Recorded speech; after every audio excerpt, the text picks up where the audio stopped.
But yeah, I'm Ezra, I'm Jake. and this is the Try Hard podcast.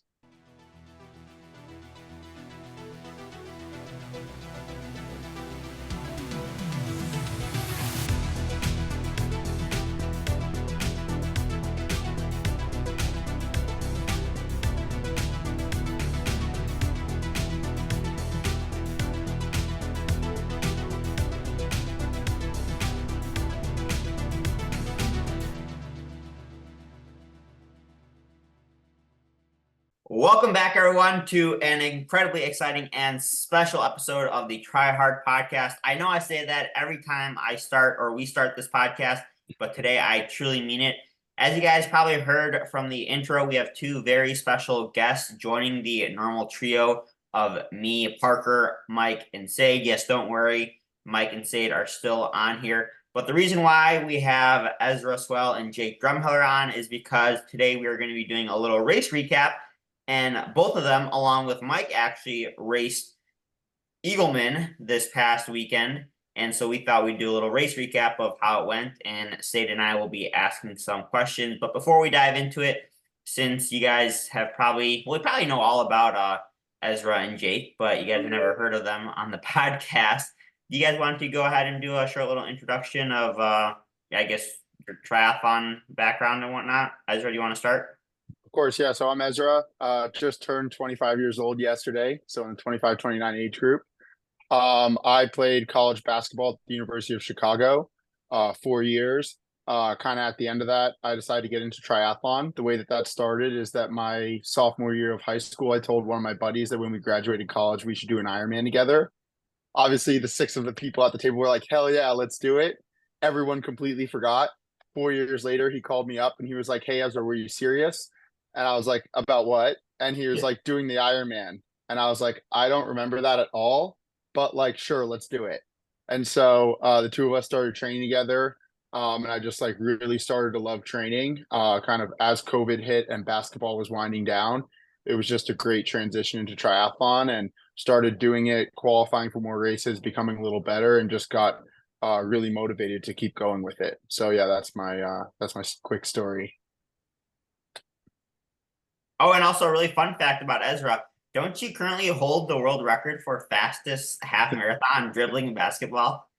I do. And the story behind that is my sister was doing her first half marathon in DC. And I told her, I'll join you for it and I'll just run next to you. And she was like, no, you don't need to do it. I'm not training. It's not a big deal. So I was like, fine, I won't go. And then I was sitting on the subway and I saw someone did the Austin half marathon dribbling a basketball. And he did it in 1:21. And so I was just thinking to myself, like, oh, if I can do that dehydrated coming off of a bike, I can definitely do that with a basketball, having played basketball in college. So I decided to call myself out on that bluff and see if I could do it, and signed up for it 2 weeks later and just gave it a try. And so, yes, I do hold the record for that. And it's a little over 1:18. There you go. All right, Jake, you want to give us a short little intro? Yeah, I'm Jake. I'm 24 years old. I'm in the 25-29 age group because unfortunately I have a late birthday. I got into triathlon. Well, I grew up swimming as a kid. I quit club swimming like sophomore year of high school because I got super burned out. Told myself I was never going to get in a pool again. I started playing rugby and lacrosse. Totally gave up swimming. I played rugby in college until I got injured. I started going to PT and I couldn't lift, couldn't play.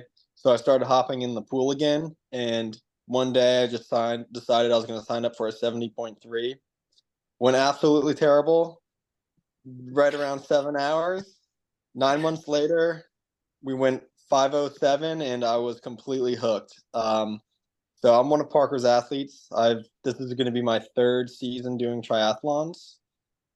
So yeah, and I don't have any world records yet. Yeah, you may have you have to look at what's the fastest half Ironman done while camping. Probably Sam Long used to do that though for his Ironman races. Sam Long did I think he did something crazy. Like, I don't know, he did a bunch of Ironman races in a year and he was camping out of his car. So he might not have that one, but it was impressive nonetheless. Yeah, that one. Camping next to a quinceañera. That'll be your world record. We'll get into more of that It later. was actually, it turned out it was a wedding. Oh. Oh my goodness. All right, now I know Ezra has to go to the pool really quickly here, because he's still working on a swim. So, you still got a ways to go in the swim. So, Ezra, you want to kick us off, yeah, with the race recap and tell us how it went? Yeah, I mean, I would have been able to go last with the recaps, but I didn't swim sub 30, so I got to get back into the pool.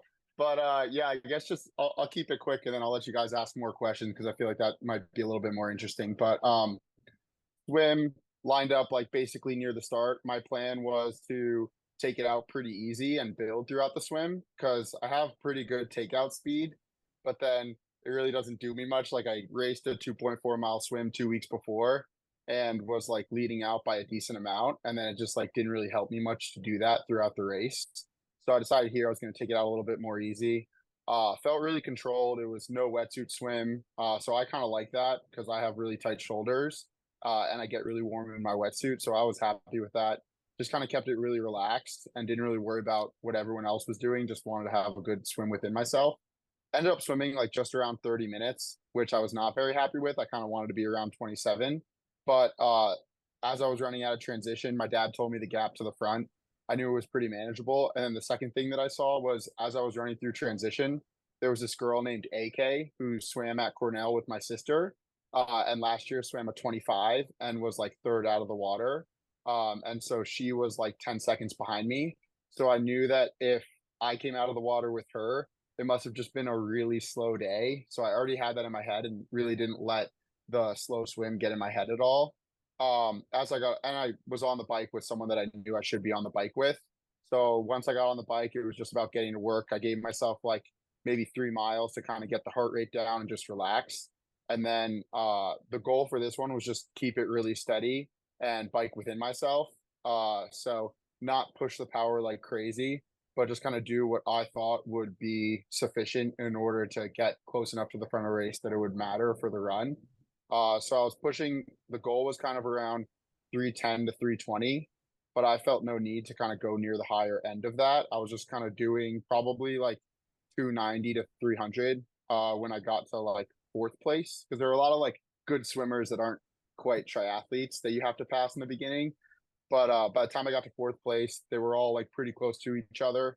So I just did a couple little surges to make sure that I wasn't pulling anyone with me and was pretty surprised that like as I was doing that, like, minute or so at 360, 380, like no one even tried to respond. So then once I got to the front, I was like, all right, well, this is kind of the opportunity I've been looking for a long time and been thinking about. Like I'm going to take advantage of it. So I was just trying to be really smart, take on nutrition, not go too hard, make sure that like I wasn't going to fade at all on the back half of the bike. But also just like soak it in and enjoy it. Like it was pretty cool to be on completely open roads with a car in front of me and like really have to worry about nothing, no drafting or people passing me, just like relaxing knowing that there was no one, within 60 to 90 seconds behind me on the road. So that was pretty fun. Was the first one in transition, heard that I had like about a 1 minute lead. And by the time I was leaving transition, there was the guy behind me was like getting into transition. And my dad told me he's like a 123 half marathoner. I guess my dad looked that up during the race, which luckily I like didn't care about that because the guy had like a really fast run split. The guy ran like 116 high or 117.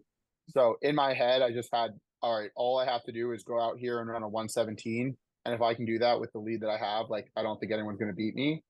Did that for like 7 miles or 6 miles. And then at mile 6, I saw my dad again. And he told me, you're running well, but like there's a guy that's, 20 seconds behind you that's slowly gaining on you, like 5 to 10 seconds a mile. By that point, it was a minute before, then it was 25 seconds and I could like see him. So I knew that I like probably wasn't going to hold him off for much longer. By mile 7, he was like steps behind me and I was like, okay, I have to go now and like make it seem like he's not going to catch me. Otherwise he's just going to run right past me.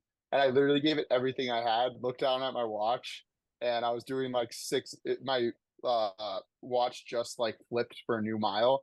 So I was doing like 640 minutes per mile and he was doing like 550 or 540. Completely lost me. I had nothing. I was like just destroyed at that point. Like and I was just like, give it all to this, like either first or last, I don't care.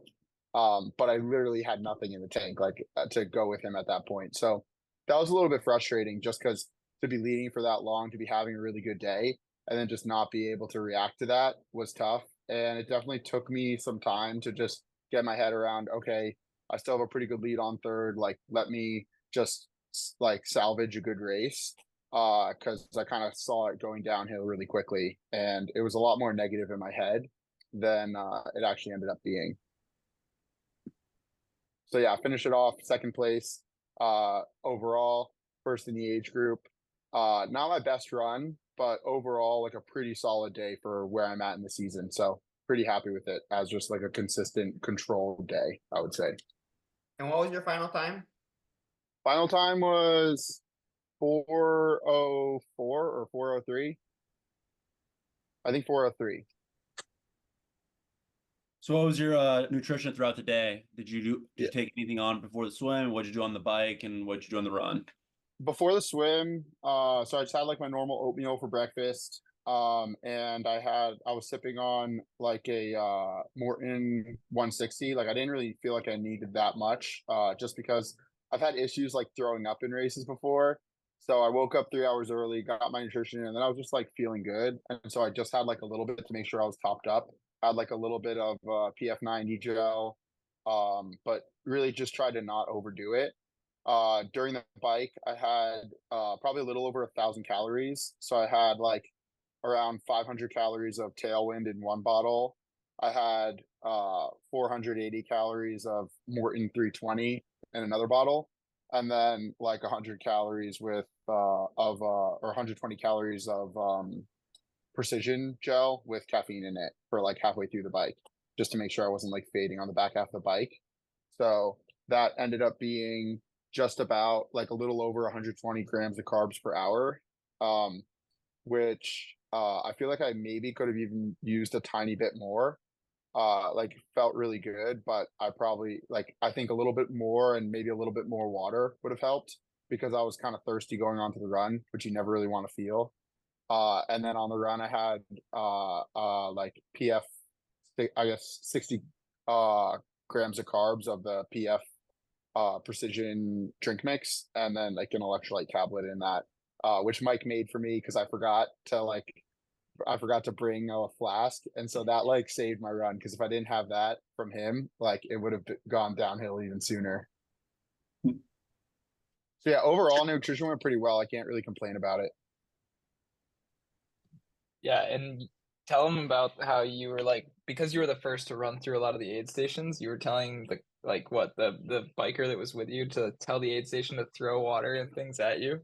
Yeah, like my usual request when I'm going through an aid station is like at least at the first one where they have water, I just yell, throw the water at me, and so that they can like splash me. But a lot of times they like won't get it. They'll be super confused, especially like this time I was the first one. So like they were like kind of just getting the aid stations ready, and then like they would kind of understand it. I've had like ice thrown at me before and Coke thrown Throw at a me water before. bottle Luckily, at you? yeah. One time they just threw the entire cup too, and I was like, no, you can just splash me instead of doing that. But whatever. It's just like trying to cool down was the main goal. And so then the biker was like, oh, I can like bike ahead next time and tell them to throw water at you. And I was be like, yeah, that's really helpful, because I'm kind of running pretty hard and it's hard to yell at them too. So that was nice. She was helpful in that sense. And now, do you know what position the guy? Because it wasn't the guy that was second in T1 or in T2 that caught you, right? It was a different guy or a different runner, or was it the guy that was in second coming off the bike that caught you? I thought it was the guy coming second off the bike, but it wasn't the guy with the fastest bike. I know that. The guy with the fastest bike ended up coming in fourth, Okay. and he won last year. Got it. But I think I'm not sure what place he was coming off the bike, the guy that caught me, but I think he was probably the second guy, because he ended up beating me by like a little under 3 minutes, probably like 2.5 minutes, and he ran like about a little over 3 minutes into me. So it must have been that guy, because I think the guy behind him was like at least another minute back. Well, it sounds like a pretty good day.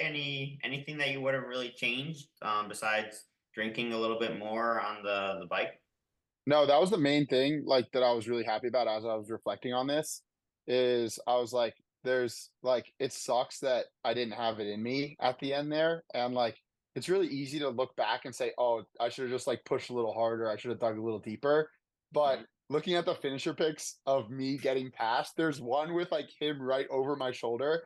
And I literally look like I'm dying. So like, like remembering that, and then it'll be up on my Instagram in like probably 20 minutes, if anyone wants to see that. But looking at that, and also just like in the moment, I was having that exact thought of like, I need to give this everything because I need to make sure that that's not the case. And so I definitely can't say that.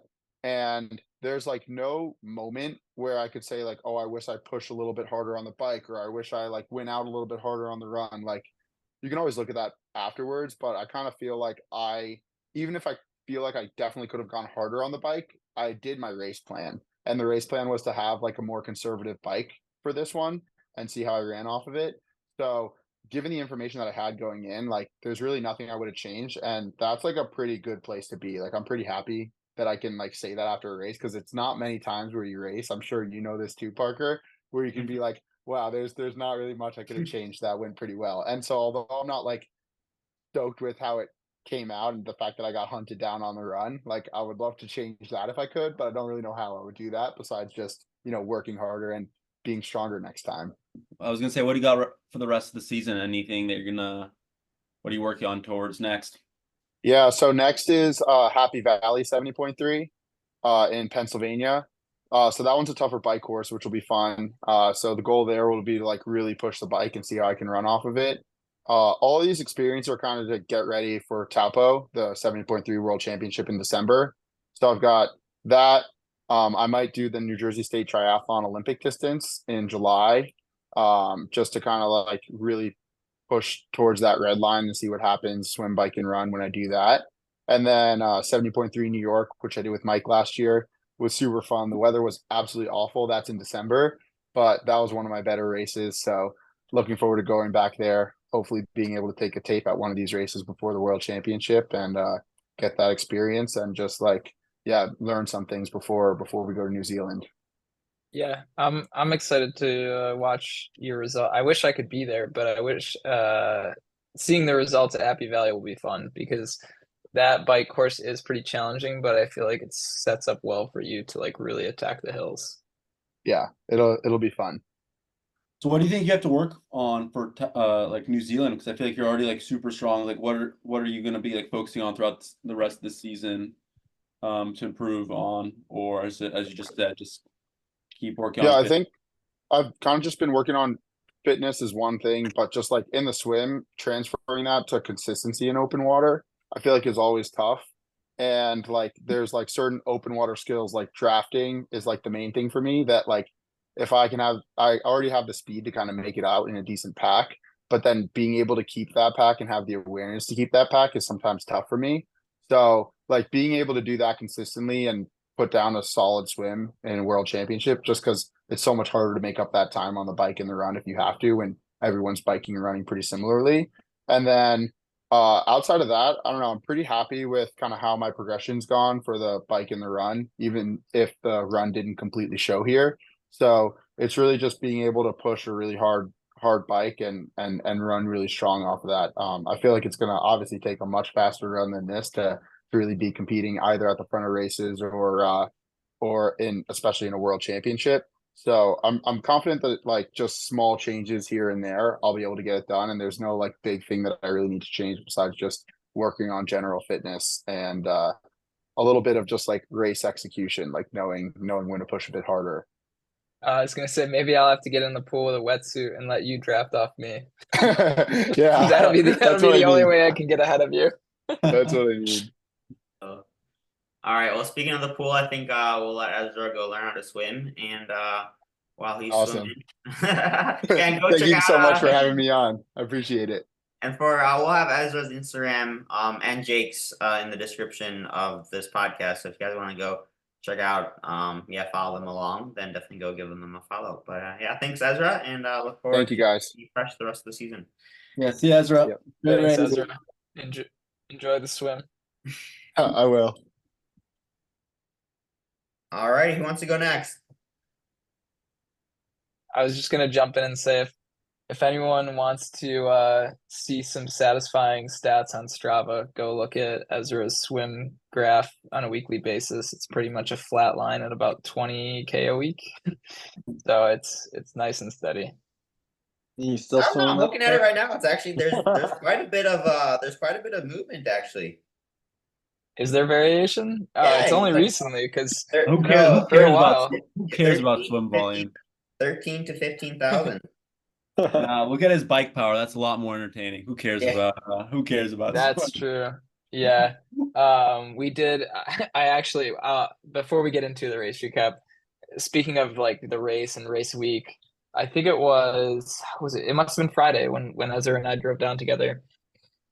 He was like, "Oh, I have about an hour long bike ride with some openers." And I was like, "Oh, I really don't have a lot, just I think like a swim and a run." But I was like, "Oh, I'm happy to bike and spin my legs." And I'm fully thinking it's going to be something pretty easy. He's like, "Yeah, we got 20-minute warm up, and then it was basically 5 3-minute openers, as he called them." And I was like, "I'll just try to hang on." I was like, "What wattage are he targeting?" And he was about 400 to 420. And I was like, uh, this is not gonna, I'm gonna just get dropped instantly. And he's like, let's see how much of a gap I can put into you. And you just do whatever you feel is comfortable. So I was doing like 270, 280, and like trying not to go above like what my target heart rate would be for a 70.3. And yeah, I think he was putting in like 30-second gaps into me within 3 minutes, which is like a significant amount of time to put into someone that quick. So yeah, he's got some crazy bike power, Feel he's and kind of it like definitely showed at the race. yeah, I was gonna say I feel like he's kind of like the age grouper of Sam Long now. Mm. Yeah, pretty much. And he also Got rides Sam's old bike, which is really cool. All right, Mike, why don't you just keep talking and tell us about your race? Yeah, sure.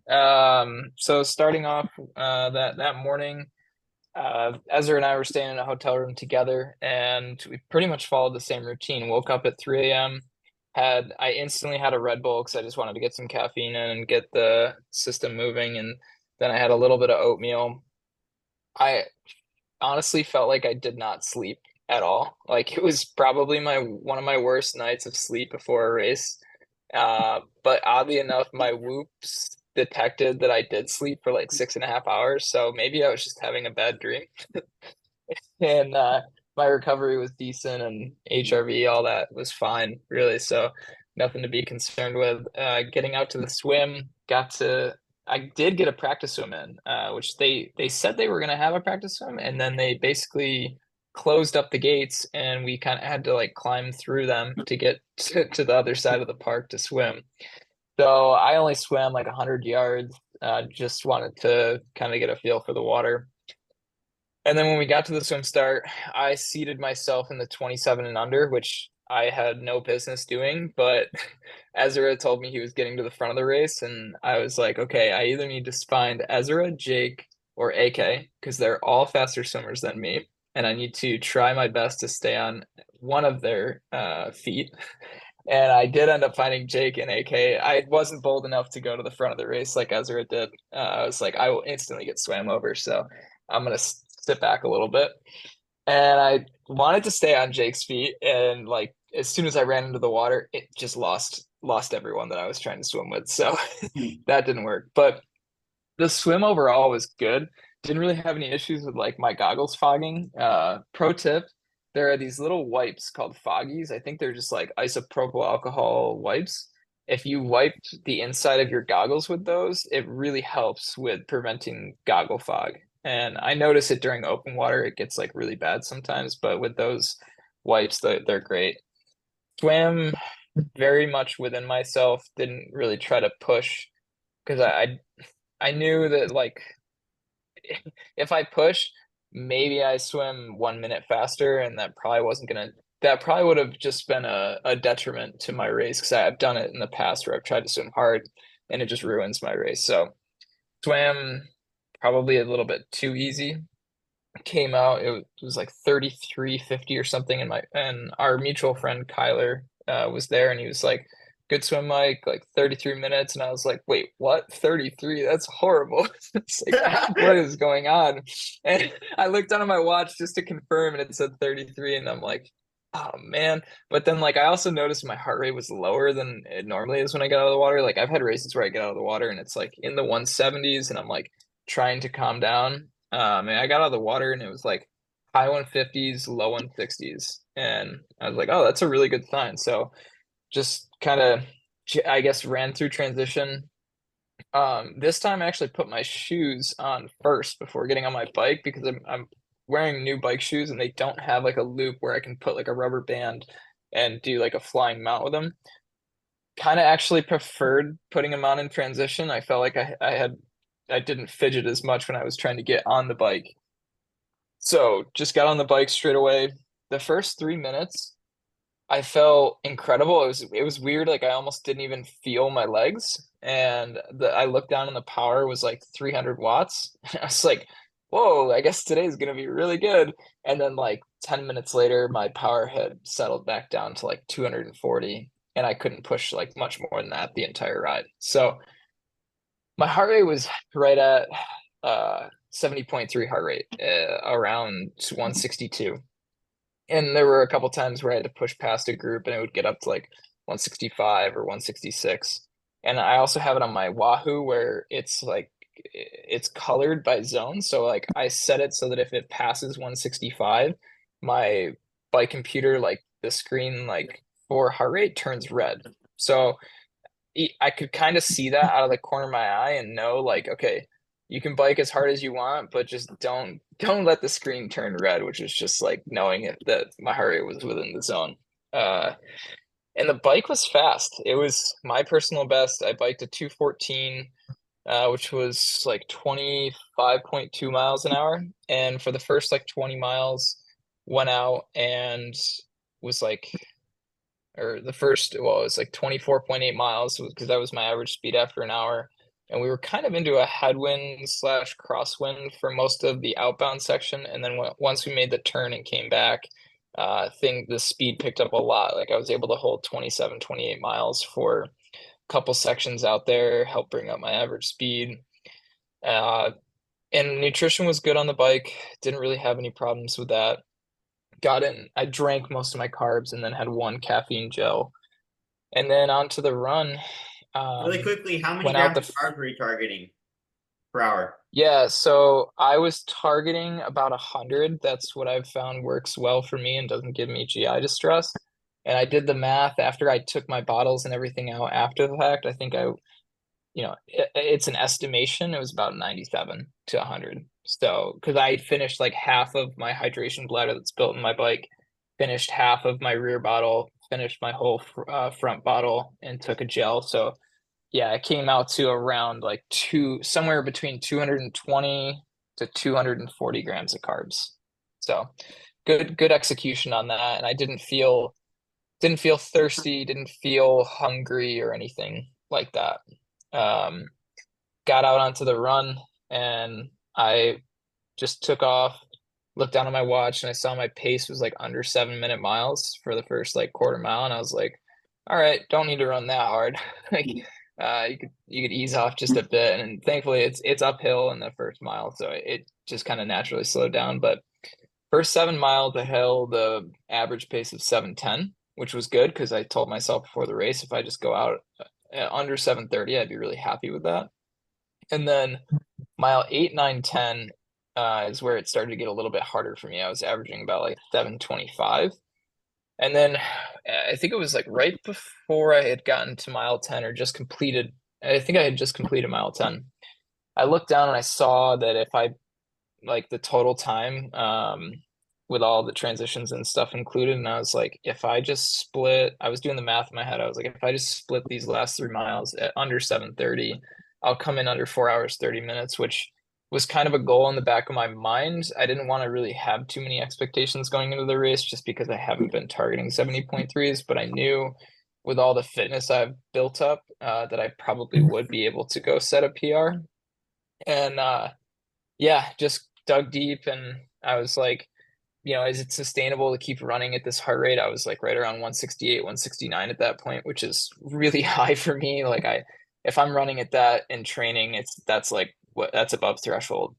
And yeah, just kind of sent it. Average 7:12 on the way in. Closed the last mile at 6:56, and Huge. everything went well.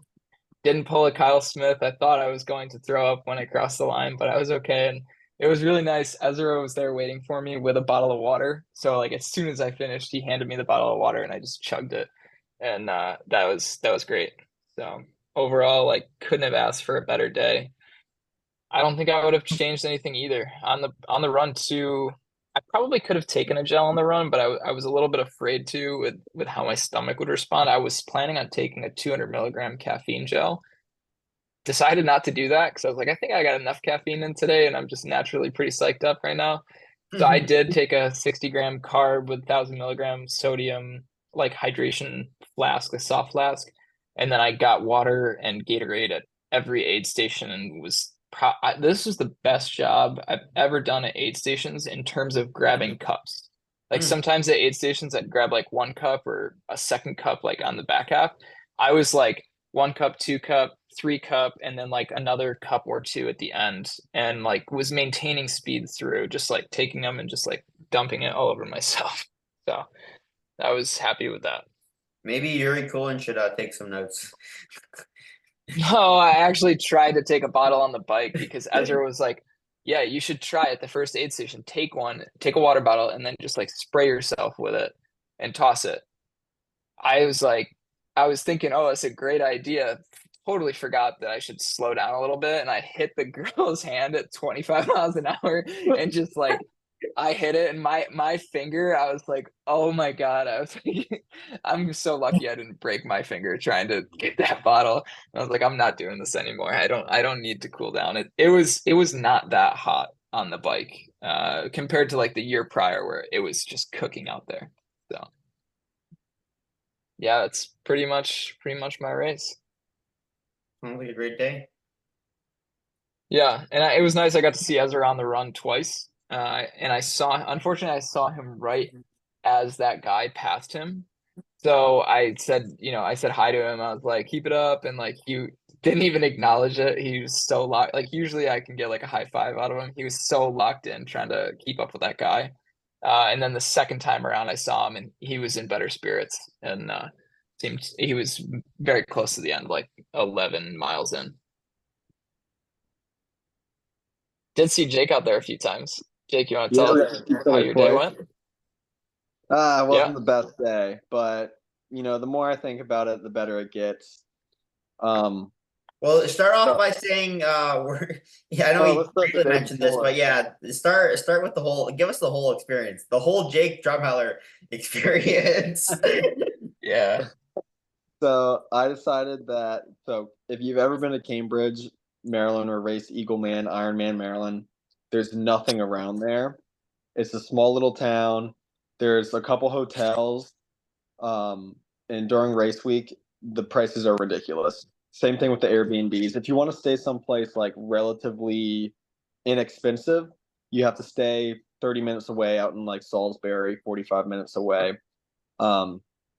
So I was just like, I'm just gonna save money. I'm gonna camp out because the YMCA and the church will let you camp out right by transition, right by Jerry Boyle Park where the start and finish is as well. So I decided to camp. It was hot. It was so hot out.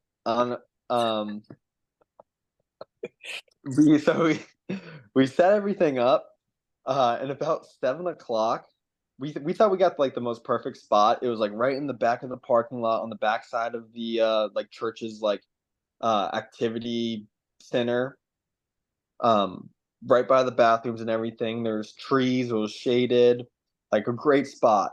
So we were hanging out there after we got dinner, and all of a sudden, like this taco truck pulls up out of nowhere. They park literally 3 feet away from us, and they start setting up grills and pulling out tables and everything.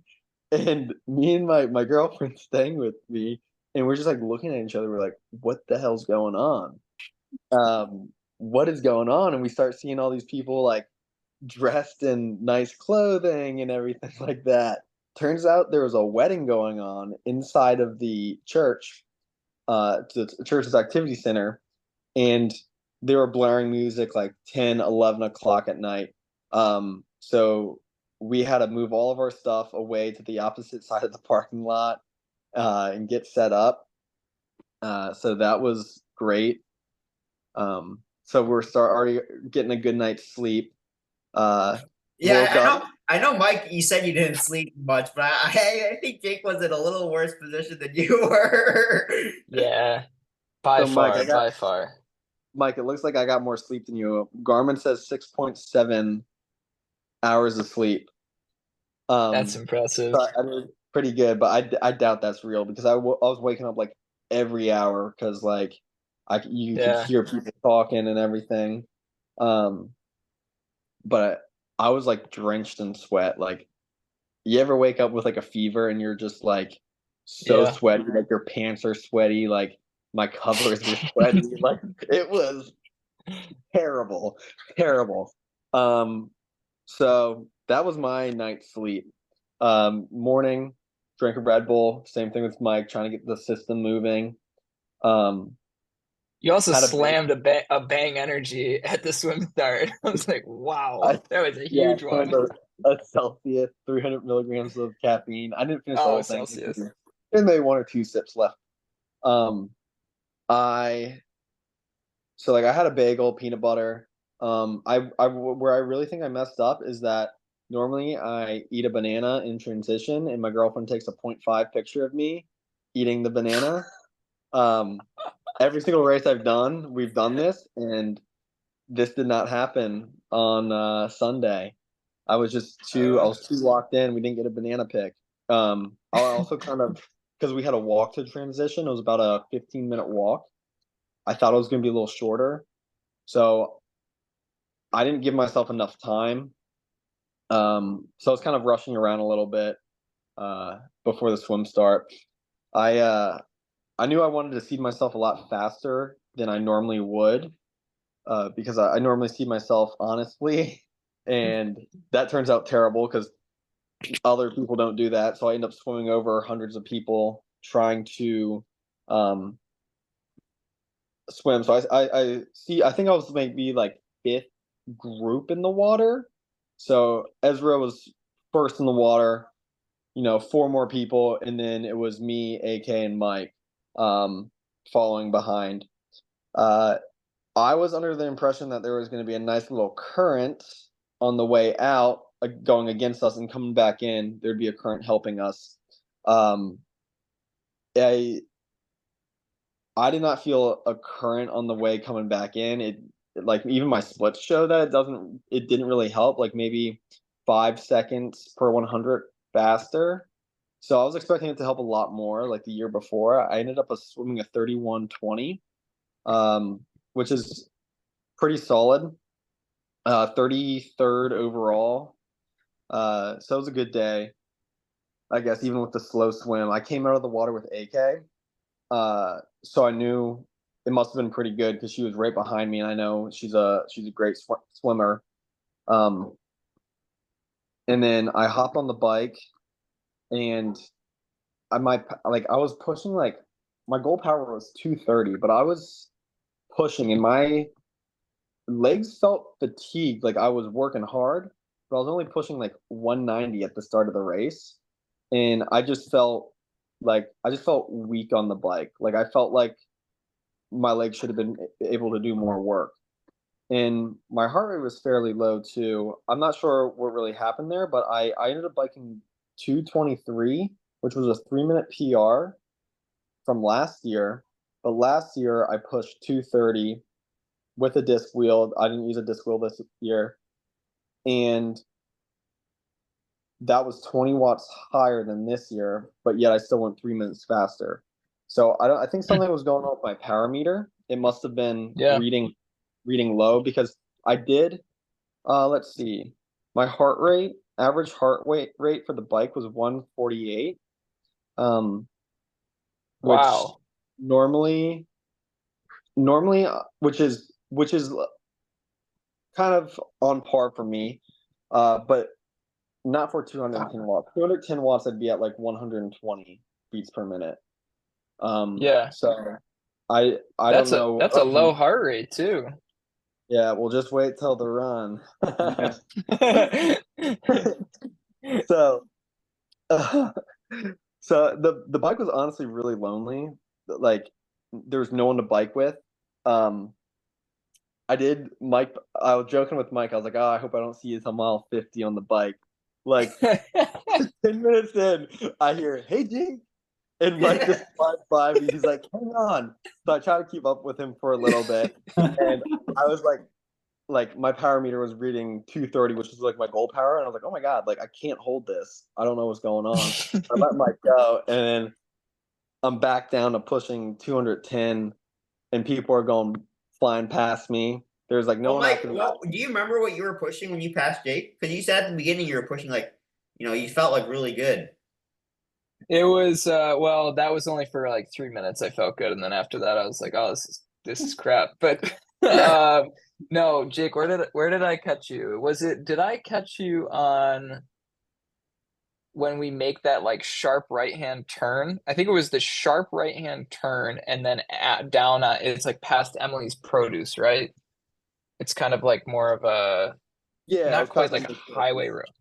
Yeah, it was like out there. So what's that? That's like between it's more than 10 miles in, but not 15. It was somewhere between 10 and 15 miles in, I think. I think it was like 13 maybe. Yeah. I'll see what I was pushing on Training Peaks, but I would guess it was probably around 240. And then I think when I saw Jake, I knew it was him from behind. So I was like, I'm gonna put a little surge in here. And it was probably around 260 when I passed him. Mm-hmm. Yeah. Let me check that out. But yeah, I also felt similar issue. Like I had like my power meter was maybe reading low the whole time because my Well, you heart didn't rate, calibrate yours, did you? I did not calibrate mine. I forgot that that's like a thing you have to do because from what I had read before when I used to use a SRAM power meter, crank based, you didn't have to calibrate it, which Ezra actually used the same power meter and he said he does calibrate it every single ride outside. So I was like, oh, I guess I'm just an idiot. Didn't calibrate these new power pedals. I think the last time I calibrated them was probably when I put them on the bike, and I've been switching between indoor and outdoor since then. So yeah, I don't know. That could have been it. Let me see. I'm seeing. Let's see, but somewhere, yeah, right around where I think I passed Jake. I believe my power. I see. Okay, right after I made the turn, I see like I made a power surge. Yeah, this must have been it. So I was around 265 going up and then up to about 285 and then I think I crested up to 306 at one point there when I got to up to Jake. Or is this on like Hudson Road turning onto town? This is, let me zoom in on the map. It's before, so if you're looking at a map of the bike course, it's where you turn right onto, I think it's called it's like Route 16 or something, Cambridge Beltway. Mhm. It's like Christ's Rock. You make that right-hand turn and then that long road, but it was before Church Creek. So yeah, that's actually exactly where I passed Jake. That's when I put in a little surge to catch him. Was around 260 up to 300 as I was passing, and there was a pack that came up after that too, and it was a very annoying pack. There was some bad drafting going on, and that always frustrates me. That one guy who it was like me when you passed me, there was another guy with us. Like I probably stuck with you guys for like 5 minutes or something, but he was like right on your back wheel. Yeah. And like I would have loved to stick with you guys, but I'm like, I'm not gonna be that dude. Like, who's hanging on the back of two people's wheels. Like, Yeah, and I tried my best to like keep up with the group. That there was a pack of like four people that passed me eventually, and I tried my best to keep up with the group but maintain that 12-meter draft zone. And like when I was staying 12-ish meters behind, I couldn't stay with them. And the three guys that were tailing off the front guy, they were like inches from each other's wheels. And I was like, this is ridiculous. Someone's gonna get a penalty. And I don't know if anyone did, but I ended up catching up to so, one of the guys at the end so of the one of the bike. guys at that third or second aid station, there's a penalty tent. I saw Yep. one of those guys sitting in the tent. And you must have been Good. like 3 minutes ahead of me by then, probably at the halfway. Yeah. So like, yeah, they definitely got caught. Someone got caught. Yeah. I recognize That's the good. kit bike. So, but it's weird because that was 5 watts more than Ironman Maryland power. So I don't think my power data was right. I don't know. I don't know. And what do you use for a power meter? I use my Garmin pedals. Okay. Yeah. Did you calibrate those? Gotcha. I did calibrate them, yeah. No, you should definitely check them against the trainer later today. Yeah. I definitely need to do that. I did it last year and they were like spot on because I use a TACX trainer. Yep. So still a Garmin product. So hopefully within the Garmin ecosystem everything's reading pretty similar, but you never know. But yeah, and I was happy about that bike, 2:23. That was a 3-minute PR. And it felt good. I felt really good coming off of the bike. Just like mentally, like I felt solid.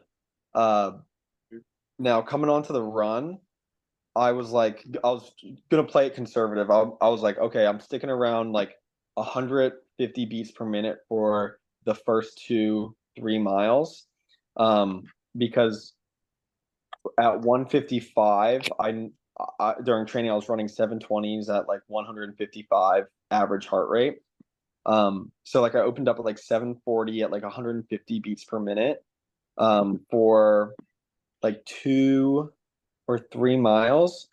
And then I kind of dropped off. I wasn't feeling too great. Like I just like my legs just never came under me. Like I just felt kind of flat. I don't know if it's because like maybe I pushed too hard on the bike, but I couldn't tell because I didn't have my power data was wonky or something. Or maybe I didn't, I did 100 grams of carbs on the bike. So that's like, I'm usually feeling pretty good on that. Per hour, right? Yeah. Yeah. Per hour. So usually that's what I've been training with and everything that works for me. I've had multiple races where I've done that and felt great. And this race wasn't even as hot as last year. But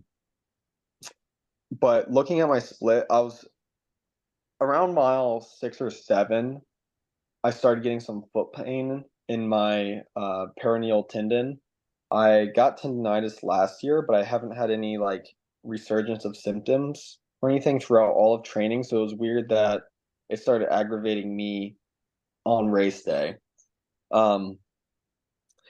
I ended up having to sit down at mile 11, taking my shoe off and like undoing my elastic laces and taking my sock off. My foot was all swollen and slightly purple and really inflamed. I felt like I was getting like a Charlie horse in the side of my foot, on the lateral side, kind of like by your, just like a couple inches below your pinky toe. Which was really terrible. And I was like trying to stand up, like I couldn't, like I thought I was gonna actually have to drop out because it hurt so bad to put weight on my foot. But after I massaged it a little bit, I was able to get my shoe back on with it being loose. My shoe was just kind of floating. My foot was kind of just floating within my shoe because any pressure was really aggravating it. So then I kind of just hobbled back to the finish, the last 2 miles. It was really tough. My pictures are really kind of embarrassing. I'm like, oh, like hobbling. It looks terrible. Like it looks like I look like I'm in so much pain. But like looking at my splits, if that wouldn't like if in the moment it felt like a pretty terrible run, but looking at my splits, if I didn't have to sit on the side of the road for a couple minutes, I would have actually held like a 740, 750, which nothing crazy, but I think I would have been happy with that, even though my goal pace was 720, which I think on my best day I could definitely do that, but we just need a couple more chances to dial that in. But hopefully my foot heals and I'll be able to race in July, hopefully. So I need a redemption. This is the first time like coming off of a race that I'm feeling like I really, really want to get back into another race. I don't want to rest. I just want to get back in and like prove to myself that I can, meet my expectations. Where like Ironman Maryland and Eagleman last year, I had such great races that I took 2 weeks off or even longer, just because I felt like, oh, I accomplished my goal and now I can chill for a little bit before refocusing. But I'm still fixed on doing what I know I can do in the 70.3. So I'm hungry. So what was your total time last year relative to this year? Because you still finished like 4 hours 50-ish minutes despite having to sit down, take your shoe off, and then hobble the last 2 miles. Like that's still a pretty damn good time despite that. Yeah, so I went 446 last year. Okay. So you would have been you probably would have been pacing. You were probably pacing to beat that, right? Before the foot issue came up. I think I was probably running this pretty similar split. I can pull up 70.3. Yeah, because if you were doing right now.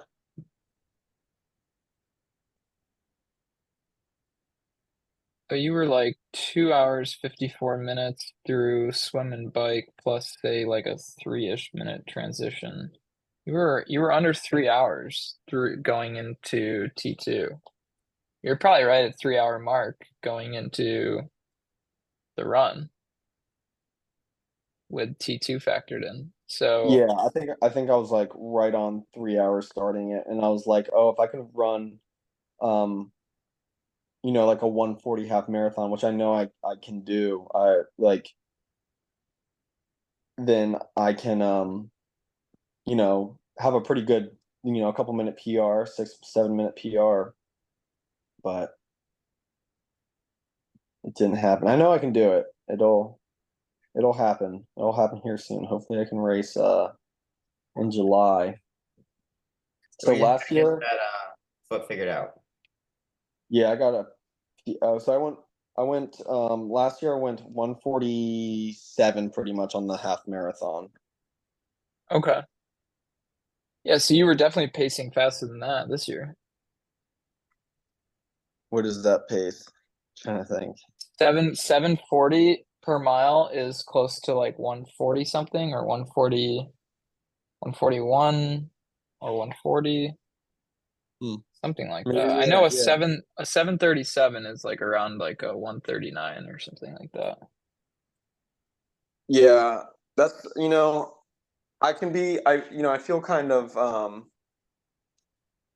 sorry, my phone's about to die. I should have got close to a charger. I was feeling pretty down on myself about the race, but the more I think about it, the more I look over everything, the more I realize like it really, really wasn't that bad, in that I will it was just one bad race, and I haven't had a bad race yet, so this was kind of reassuring. I don't know what I'm saying. I haven't had a bad race yet when it comes to Ironman, and it's gonna happen eventually. Not every race can be a PR, so Yeah, Yep. I mean, you finished and you learned some lessons, and they always say you learn more from your failures than you do from your successes. So Yeah. Learn not to camp out. yeah, especially not next to a wedding. Yeah. Well, they didn't even let us know that there's a wedding. So I got to ride my new bike. So that was fun. Tell us a little bit about your new bike and what are you riding? I got a Quintanaru VPR. It's pretty sweet. Oh, also the race day I actually dropped it, or the day before the race I actually dropped it, packing my car, and the base bar was like had so much play in it on the wheel. I was like, oh man, like this is bad. And I took it to the little bike mechanic at the expo, and he's like, yeah, like I'm gonna have to open it up, make sure that there's like no damage on inside. It's gonna be like 4 to 5 hours. And I was like, yeah, I'm just gonna tighten down these bolts myself. So I just tightened down everything until it's like hand tight. And I was like, all right, that's good. If anything happens tomorrow, like you're gonna have to bleep that out. Sorry, Parker. I will. No. But everything worked out well. All right. Well, I think that's we're almost an hour in. 3 great race recaps. Yeah, I don't know, Seid, you have anything else you want to say? No, I got to ride the course this weekend too, and it's such a fun, beautiful course. And I know Jake and Mike we're gonna be there for the Ironman Maryland, so it's gonna be exciting to race. Oh yeah. All 3 of us, and I know we're gonna have to do another race recap video then. And that run course Absolutely. is 3 loops out and back, so we're gonna see each other a lot. Oh yeah. We will be. There better be a lot of high fives exchanged. Yep, there will be. Oh yeah, Seid. It was really good to see Seid this weekend, and then he couldn't watch the race because he had to go watch horses. Yep, I did. Yeah. But Seid is a good boyfriend. Yep. All right. Well, I guess we can finish this off by Mike and Jake. Do you guys want to just say what's next? Yeah, sure. So 6 weeks from now, I will be doing Ironman Lake Placid, and I'm very excited for that one. That'll be my first full.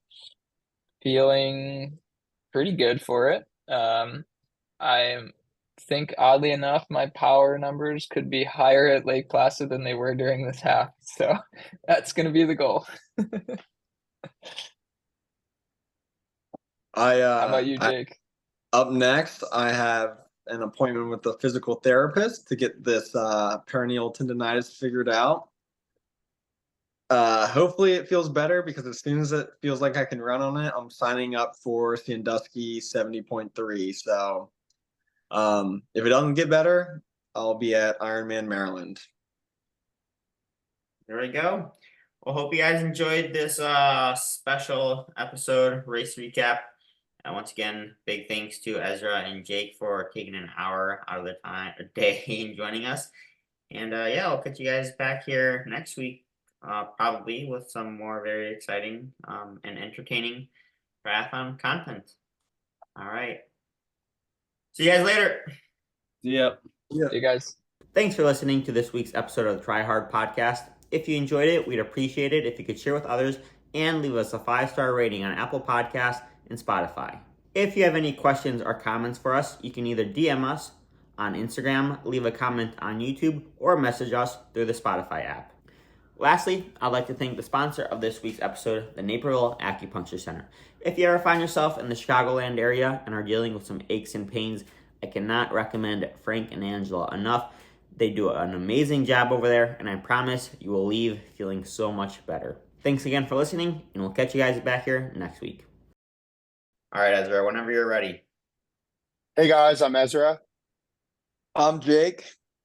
and we're taking over the Try Hard part. We gotta start that over. I messed up already. All right, we'll keep it in. I Ezra, gotta go in. Ezra, that's That's going at the very end of the podcast. That's going. Perfect. We'll get the bloopers in. We'll get the bloopers in.